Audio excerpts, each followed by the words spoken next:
One other feature this indexing head does have, it's got a neutral position as well. Not all indexing heads have it, so it makes it great for a quick setup. We have our 16mm indexable end mill set up in here, so we'll take a cut and just see how it reacts.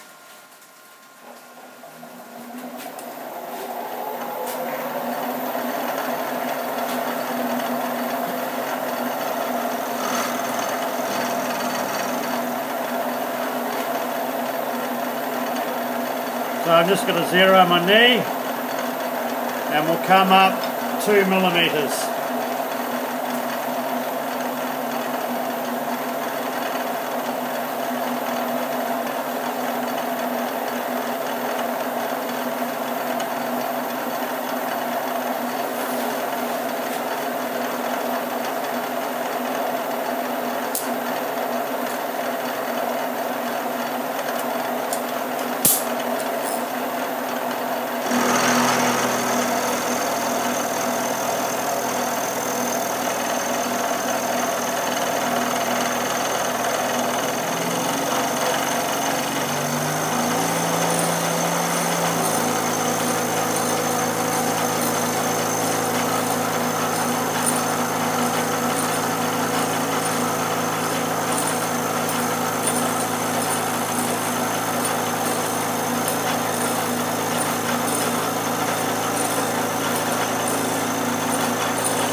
Oh, that looks to be, that's quite a nice finish. Let's crank it round a bit. It's not too bad. So I'll move the camera because I think that was vibrating a bit. Yeah, no, that's good. I think we'll continue with that.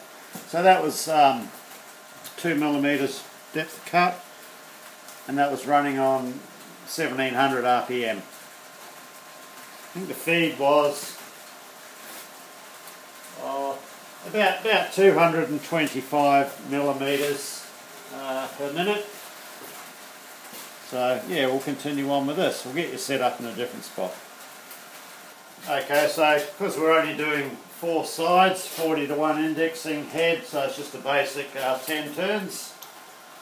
1, 2, 3, 4, 5, 6, 7, 8, 9, 10. Lock the indexing head.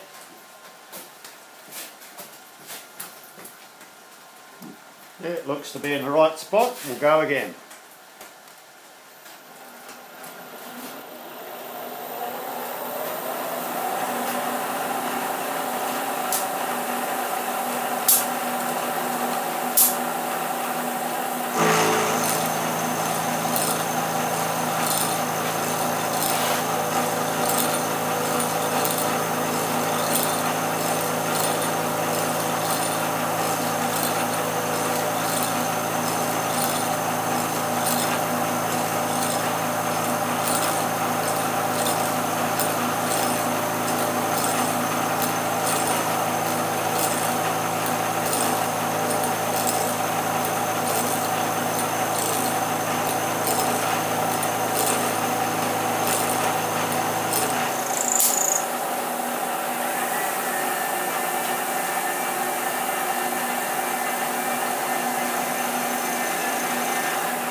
rough out of the way.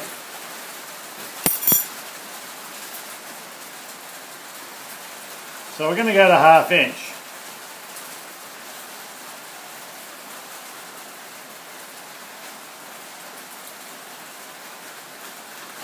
So we've got 27 thou to come off.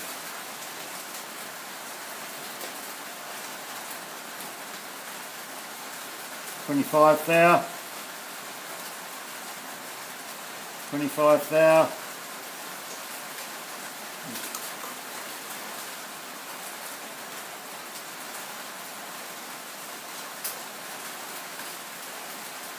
Getting up to a 2 thou variation, but that could come out when we do a finishing cut.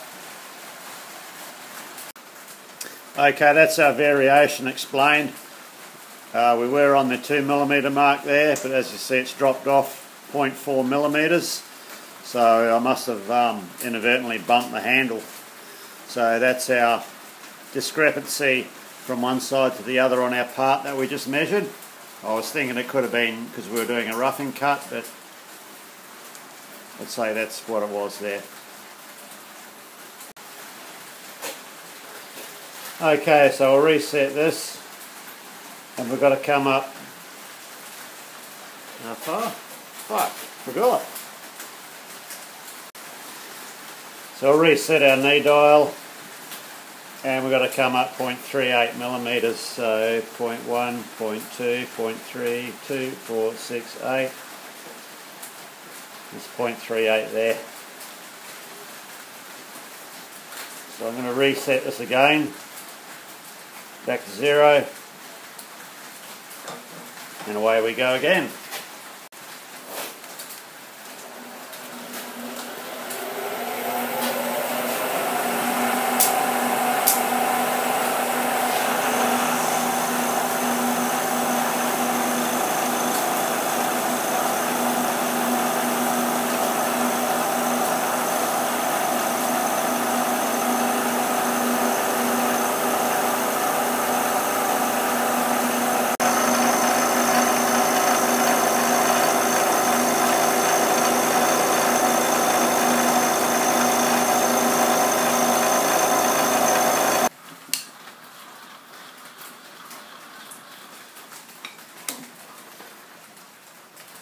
Okay, we'll check our size, see how we're travelling. I think we should be there.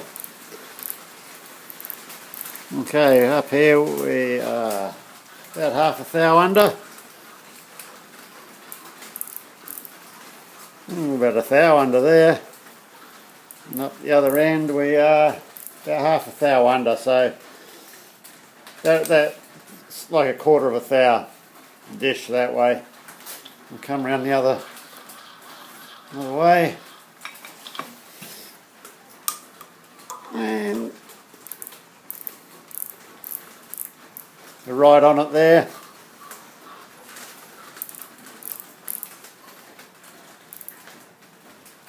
Just shy of 1/2 thou under there.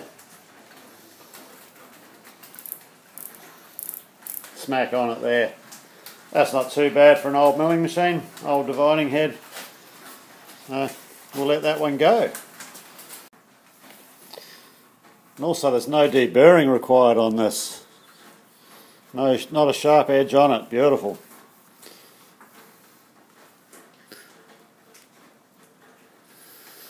So, okay, we'll chop this off. We'll just radius the end of it or something, and this part's done.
Bit of a tip there to take care of, and we're good to go. Okay, we're another step closer. So our square part came out quite well, which is this part here. So next thing on the list is this finger rest assembly. So it's just an arrangement, a clamping arrangement, which clamps around our square stock here, and it has the finger indexer on it for the cutter to rest on. Well, okay, that went rather well, except for one thing. While it was still in the mill, before I cut it off, wasn't I supposed to machine a referencing flat on here, 45 degrees to one of the flats that we've milled here. So that's easy enough, I can slip that back in, it's just a reference flat, so that's not a big deal to do. So anyway, thanks for sticking by, and yeah, next one we'll do the finger arrangement. So anyway, take care, cheers.